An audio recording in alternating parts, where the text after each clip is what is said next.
Zdravím, přátelé. Vítejte u nového dílu Chládkovin. Já se jmenuji Ivo Ryšavý a i dnes vám předvedu novou tvář pana Chládka. Tak pojďte, trpaslíku, nebo snad radši Sněhurko. Dámy a pánové, dovolte, abych v naší show přivítal klíčovou ženu svého života, Kateřinu, u které si každý víkend kupuji dobrý smažený sýr. No já jsem Tereza. To bych ti taky mohl říkat matko. To bys mě ale musela mít -20. No nic, Katko.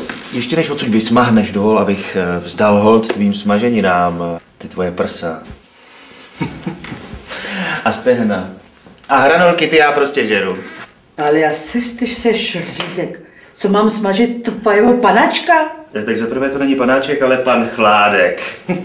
No tak co? Do frťáku s ním. Klidně na 300 stupňů. Klíďo, píďo, 300 šede. Ať se smaží ze všech stran. Tak jdeme na to.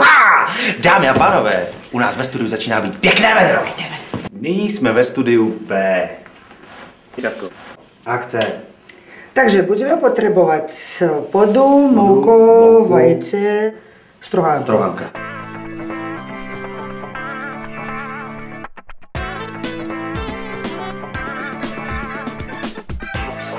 Tak. Jdeme dál našeho krasavce. Pana Chládka. Dáme tak. Obalíme v mouky. Jo.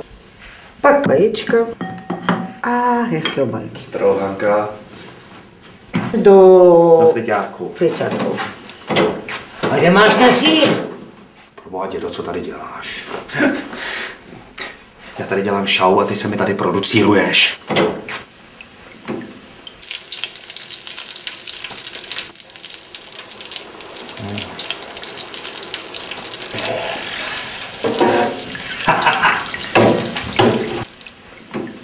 Přátelé, Chládek je usmažen. Tak to je pro dnešek opravdu všechno. Musím končit, stydne mi tu Chládek. Na viděnou za týden a buďte v Chládku.